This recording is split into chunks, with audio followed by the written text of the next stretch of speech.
వీళ్ళిద్దరు కలిసి టాయిలెట్లో ఉన్న నీళ్ళని తీసుకుని గ్లాసులో ఉన్న పాలల్లో పోస్తారు. ఆ తర్వాత ఈ అమ్మాయి ఆ పాలని తీసుకుని తన భర్తకి తాగమని ఇస్తుంది. ఈ పాలలో నేను కుంకుమ పువ్వు కలిపాను, అందుకే ఈ పాలు పసుపు కలర్లో ఉన్నాయి అని చెబుతుంది. అందుకు ఆ వ్యక్తి సరే అని చెప్పి ఆ పాలు తాగుతూ ఉంటాడు. అంతలోనే అతని తమ్ముడు వచ్చి అన్నయ్య ఆ పాలు తాగకు, ఆ పాలు ఎందుకు పసుపు కలర్లో ఉన్నాయి అని చెబుతాడు. అందుకు ఆ వ్యక్తి అంటాడు, మీ వదిన ఈ పాలల్లో కుంకుమ పువ్వు కలిపింది, అందుకే ఈ పాలు పసుపు కలర్లో ఉన్నాయి అని చెబుతాడు. అందుకు ఆ వ్యక్తి చెబుతాడు, నువ్వు తాగుతున్న ఆ పాలల్లో వాడు నీ భార్య ఇద్దరు కలిసి టాయిలెట్ నీళ్ళని ఆ పాలలో పోశారు అని చెబుతాడు.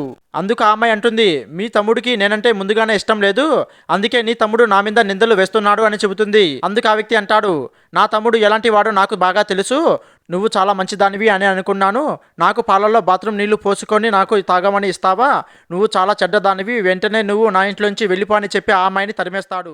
ఫ్రెండ్స్, మీకు మీ తమ్ముడు ఇష్టమైతే ఈ వీడియోకి ఒక లైక్ చేయండి. అలాగే మీ అన్నయ్య ఇష్టమైతే మన ఛానల్ని